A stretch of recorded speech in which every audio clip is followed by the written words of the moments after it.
সবুজ পৃথিবী চাই অভিনব উপায়ে এই বার্তা দিলেন হুগলির ত্রিবেণীর ষাটোর্ধ্ব সঞ্জিত কুমার দাস।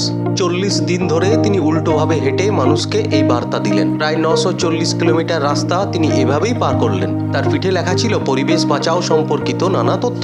হাঁটার সময় তিনি একটি ছোট আয়না ব্যবহার করেছেন লুকিং গ্লাস হিসেবে। তার যাত্রা শুরু হয়েছিল দার্জিলিং থেকে, শেষ হয় গঙ্গাসাগরের কপিলমুনি আশ্রমে পুজো দিয়ে। সঞ্জিতবাবু একজন অবসরপ্রাপ্ত কর্মী। পথে তিনি যে সমস্যায় পড়েননি তাও তিনি জানিয়েছেন।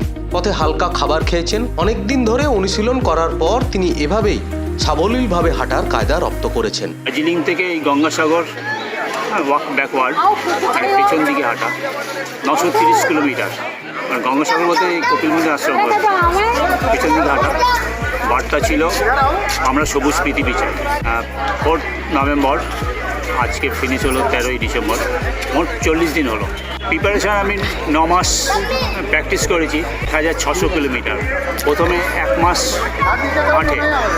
মাঠে নিজের শরীরের ব্যালেন্সটাকে ঠিক করার জন্য। তারপরে 6 মাস হচ্ছে অন দ্য ওয়ে, মানে রাস্তার ওপর। সঞ্জিতবাবুর সঙ্গে ছিলেন তার আরও এক সতীর্থ। তো সঞ্জিতদার সঙ্গে সোশ্যাল মিডিয়ার মাধ্যমে পরিচয়। যেহেতু উনি পরিবেশ নিয়ে কাজ করেন আর ওনার মতের সঙ্গে আমরাও সহমত। যেহেতু আমরা 2020 সাল থেকে এই পরিবেশ নিয়ে কাজ করছি এবং সুন্দরবনের যে ভাঙন, নদীবাঁধের যে ভাঙন, সেই ভাঙন প্রতিরোধের জন্য এই ভিশনকে কাজে লাগিয়ে আজকেও আবার ঠিক একই বার্তা পৌঁছাতে যে সুন্দরবনের নদীবাঁধকে আরও ভালো করে শক্তপোক্ত করতে হবে এবং নদীবাঁধকে রক্ষা করতে হবে। তার জন্য আরও বেশি করে অন্য কোনো গাছ না লাগিয়ে তাল বীজ যাতে বেশি করে রোপণ করা যায় এবং একটা নো কস্ট লো কস্ট এবং অতি সহজেই পাওয়া যায় এবং সেটা আষাঢ় শ্রাবণে 2 মাসে হয়।